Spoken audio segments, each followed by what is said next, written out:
What's going on, Niner fans? Today was day 3 of training camp. I didn't actually come on YouTube for day 2 yesterday. I don't know why. I was on Instagram. We did a little live stream, but it's a little busy yesterday, so unfortunately didn't come on YouTube. But let's talk about day 3.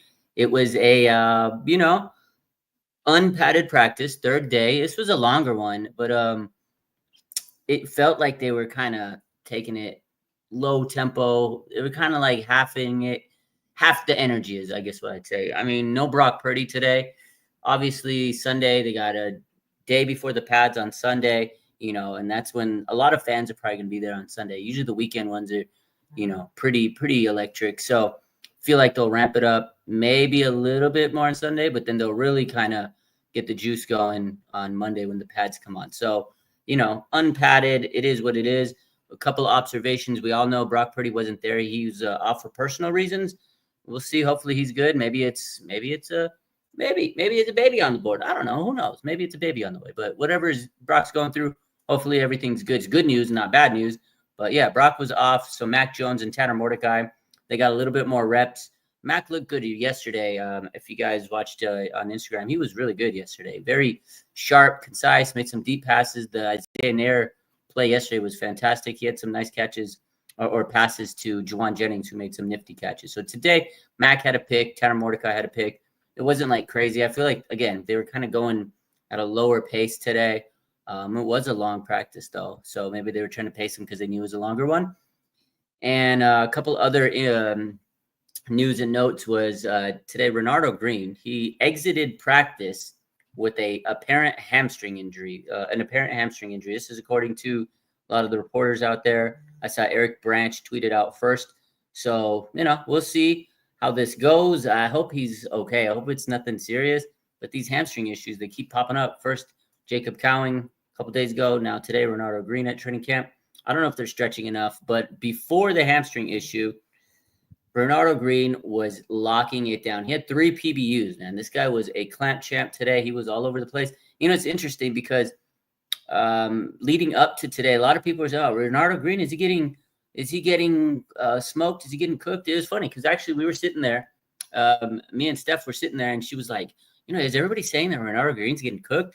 And I was like, "I don't really feel like he is. I don't feel like he was winning a lot, but I also don't think he was losing a lot. And he's a press man cover corner. He needs the pads on to really show what he's about. But today he was out there putting in work, PBU, and then boom, he had the hamstring issue. So we'll see. Hopefully it's nothing serious, and he's able to come back. But you got to take these minor little issues and be very careful because they could become very major issues down the line. So that was kind of my takeaway with that. A couple other guys that stood out today. Jason Pinnock, man, DB, who's probably going to be a starting safety early on in the season. He looked really good today. He had a would-be sack. He's always around the ball.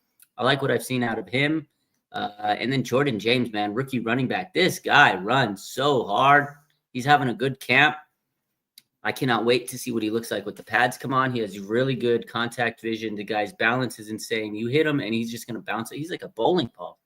Kind of love this guy. So I'm really excited to see what Jordan James looks like when the pads come on. So he stood out again today. Christian McCaffrey, we've talked about him a few times.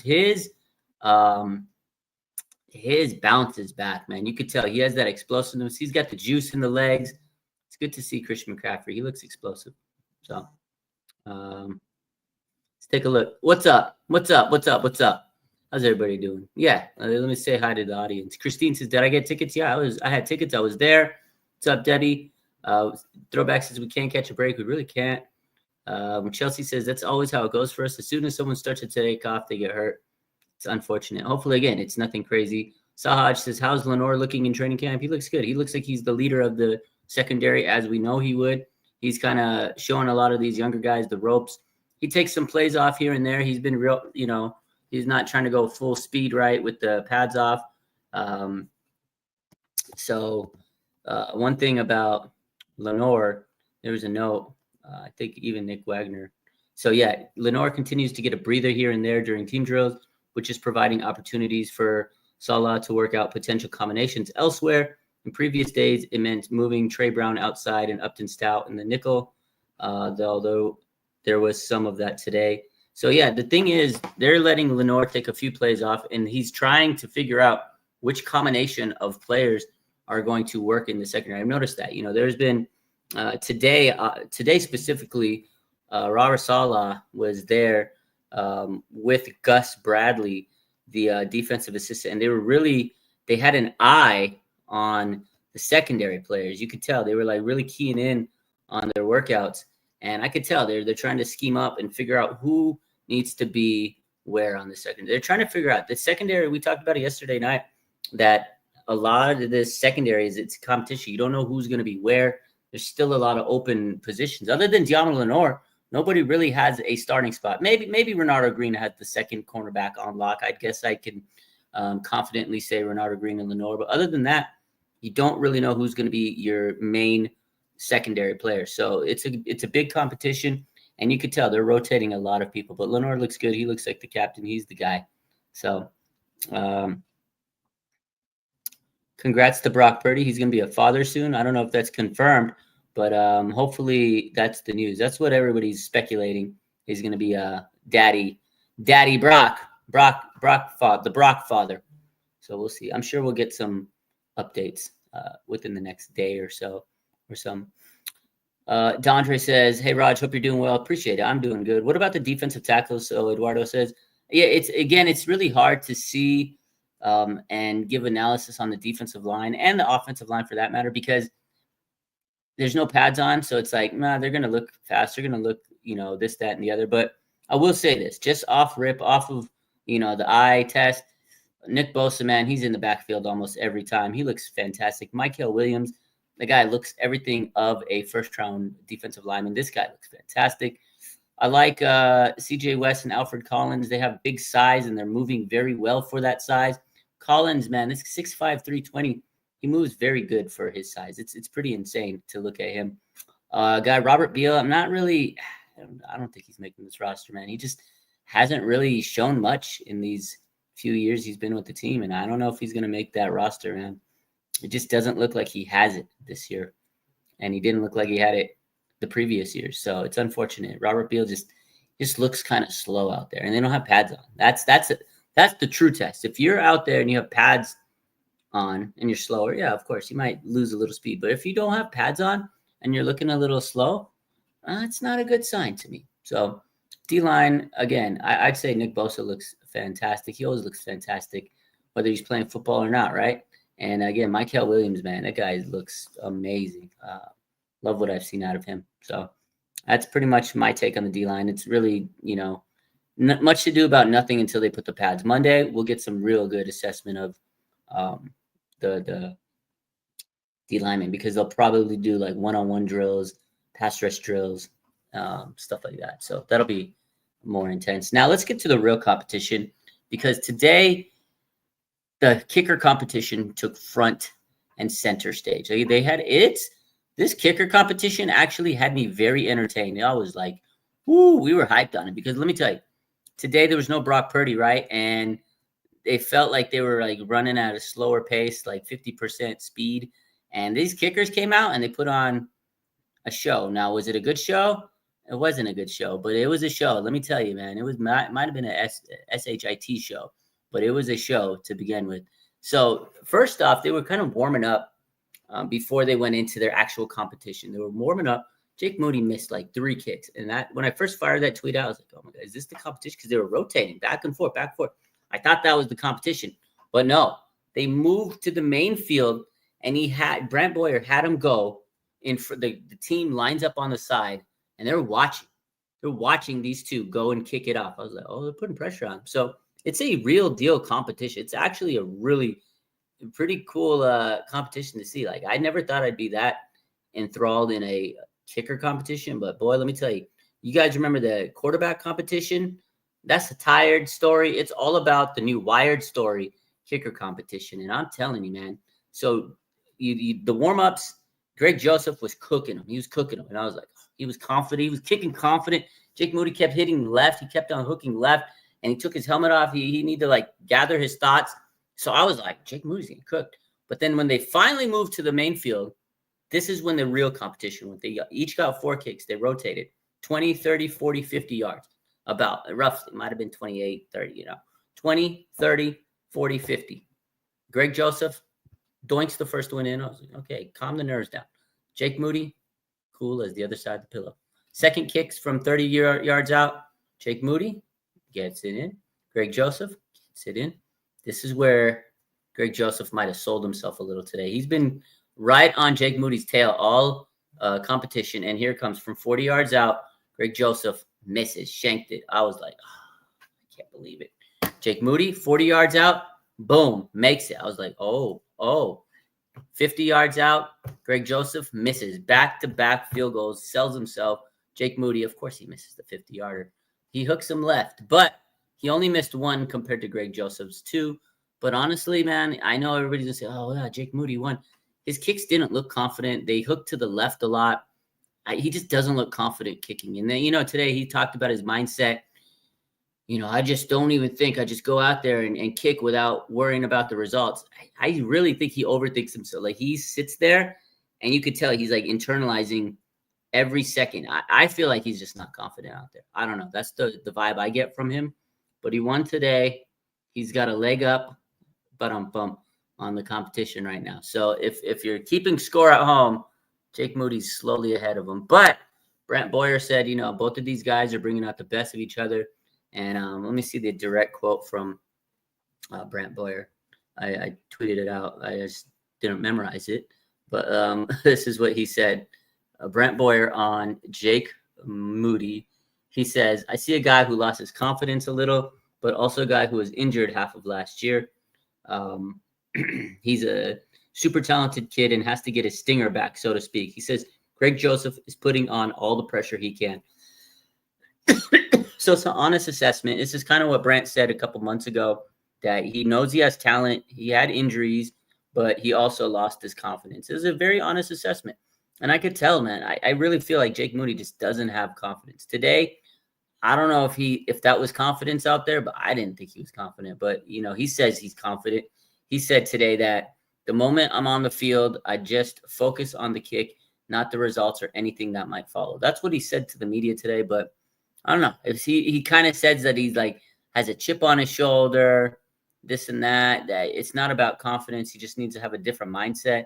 I don't know, man. Jake Moody in a game situation, I feel like he's not going to be confident. That's just my take on it. You never realize that he's had so much pressure, right? He's had a lot of pressure. I've said it many times. The fact they drafted him, that was instant pressure built in. I never was a fan of drafting a kicker, but it is what it is. They're having this competition to bring out the best in both of these guys, and specifically Moody. Greg Joseph today, he had a very big opportunity to steal the job, and I think right now Moody is ahead of him. If the season started today, Jake Moody's your kicker. That's the way I'm looking at it. So, Throwback says, how much evidence do we need to see that Jake Moody isn't the guy? I know, man. It's crazy because, of course, if you see the stats, you hear people talking about it. But when you're not there, it's hard to visualize. Like Jake Moody, yes, he made one more field goal than Greg Joseph today. But his field goals didn't have me very confident. You know what I mean? During the season with pressure, I think he misses some of those kicks. But good for him. Kudos to him. Won a competition today. So, Throwback says, do you think the 49ers have room for Isaiah Nair? I think so, man. You can't.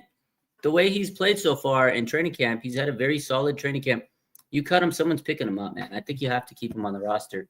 It was interesting, though, because all these receivers are getting opportunities and chances, this and that and the other. But, like today, Peter Bergeron finally made a little play. Yesterday, Jordan Watkins had a little nifty play. So these guys are getting worked in. But I really feel like Isaiah Nair, man, if he doesn't get placed on this 53-man roster, he'll get picked up by somebody. I was surprised they showed the highlight yesterday, but because they want to keep him under wraps. But I feel like a guy like Peter Bergeron, you can cut him and place him on the practice squad, and nobody's gonna pick him up off waivers because he's not really doing much. So I think that might be a smarter move. But the 49ers, man, wide receiver is a tough position right now, so they have to be careful with who they cut, who they keep, and there's hamstring issues to Jacob Cowing. We know Brandon Ayuk, he's been dealing with the ACL, MCL. Ricky Persall's supposed to come back this week and maybe Sunday, but he had the injuries too, the hamstring. So that thing could flare out. Who knows? So right now, wide receivers kind of a precarious position. Yesterday, Gabe Davis says he would love to play for the 49ers. I wouldn't hate it. I would love to see him on the Niners. You just need depth. You need body. Injuries happen. Like, look at Minnesota. Today, Justin Jefferson apparently tweaked his hamstring, and they're going to be very cautious. Like, he's the best receiver in the league. Arguably, you could say Jamar Chase is, but top 2 receiver in the league. And now his hamstring. So it's like injuries happen no matter who you are, no matter where you're at. You need to make sure you have depth. And the 49ers need to make sure they have depth. And not just depth, but good depth. So Sunday, Kyle might update about the injuries. Yeah, so we should get another update this week from Kyle, hopefully Sunday after training camp. So maybe we'll get some updates on Renardo Green. Maybe they'll give us an update tomorrow on Ricky Persall. He'll be cleared from the PUP. That's what we're expecting, because Kyle says he'd be surprised if Ricky Persall doesn't go on Sunday. So we'll get those updates soon. MSQ says, I feel like Moody's injury from last season is being heavily overlooked. I definitely think it's a factor, MSQ. I mean, you can't sit there and not talk about the injury affecting him, because it was his kicking leg. I mean, you sprain your ankle, you hurt your foot, and you're a kicker. It definitely has an impact, but I don't think he should have been back then. If that was the case, if his foot was still hurting, he shouldn't have been out there kicking. But I know they went through a couple kickers last year. So I would agree with you, MSQ, that, yeah, maybe the kicker, maybe Jake Moody's injury had a bigger impact than just him being trash. I know most fans are going to say he's just trash. He did get hurt. We'll give him the benefit. We'll get the Benny. Well, let's see how the rest of this competition goes. So Moody practices well, but in games, it was nice seeing Trent Williams. It's good seeing Trent Williams. AJ said, what's your opinion on the kicker competition? Honestly, my overall thoughts, because we just talked about it, my overall thoughts on the kicker competition, both of the kickers are pretty mid, man. I'm not going to lie to you. They're both kind of I'm not. Both of our kickers are not good. I'm going to keep it a buck with you. Right now, it was bad seeing these guys today. I was like, oh my God, this is really bad. It was really bad. Happy Gilmore out today. Happy Gilmore 2 is out today. I know I'm going to watch it later tonight. Can't wait. Cannot wait to see Happy Gilmore 2. I'm going to watch it a little later. Excited. I love Happy Gilmore. So I'm excited for part 2. Let's see. Couple things. Who do we talk about? Jason Pinnock all over the field. Jalen Graham had a pick 6 on Tanner Mordecai. We talked about Jair Brown had a nice little interception. I don't know who the hell Mac Jones was throwing it to, but he did throw it right to Jair Brown's vicinity, and he snagged it. And Jair Brown had a little bit of an interception there. And there was one moment. A lot of people, I think you guys might have seen some tweets. Oh, there was a fight that broke out. It wasn't a fight. It was just a little tussle, a little jarring, a little moment from Lenore and Diamo Lenore and Juwan Jennings. There's a little energy moment, a little tussle. It wasn't crazy. It was like, whatever. They didn't break practice up. Nobody had to come out and, discipline anybody. It was like they had a little moment, little scuffle, and then it broke up and they went to the next play. Literally lasted for 4 seconds. But, you see some people tweet, oh, fight. Oh, my God. It wasn't like, oh, wow, we had a little fight. We had a skirmish. It was a little tussle. Nothing big. I know I saw that on the timeline. I wanted to kind of go over that. I want to make sure that people aren't like, oh, man, they're fighting. Oh, because sometimes when there's a fight, we'll post about it. We'll tweet, oh, there's a fight broke out. It wasn't like anything. It was whatever. It is what it is. It was just like a minor little scuffle. So the Hyena versus JJ. Yeah. What do I think about the rookies? I think the rookies are, working hard. I think that they're really trying to learn the ropes. I think the best rookie, obviously, right now on defensive side is Mykel Williams. That guy looks very good. Kind of looks like a veteran. Looks polished out there. And then on offense, I'm not going to lie to you, the best rookie right now on offense is Jordan James, running back. This guy has a unbelievable running ability. He's got a high gear. This guy's been putting in a fantastic camp through 3 days, and I am very excited to see what he looks like when the pads come on Monday. So that's my overall takeaway from the rookies. Why don't we bring in more kicking competition? We can't have, at this point, you can't just bring every damn kicker. They should have just found a kicker off the street instead of drafting one, if we were being honest, a couple of years ago. But at this point, you're locked in. You got these two guys. Let the best man win. What's a better comp for Williams between Buckner and Aldon? I know a lot of people saying Aldon Smith, but I feel like Michael Williams is more going to be similar to DeForest Buckner, and that's what Trent Williams said. But you could, because he's better at like on the interior rush, so he's good at setting the edge. I don't know if Michael Williams is going to be able to play like on that outside edge. That's what hopefully maybe he will. But I feel like right now, early on, I'm going to agree with Trent. He seems to be more like a DeForest Buckner, but he also has a little bit more agility. He can really hit that edge. It just depends on how can he bend and how much speed he has around the corner. But I like what I've seen out of him as an interior rusher, man. He's impressive, man. It's good stuff. CJ West, how's he doing?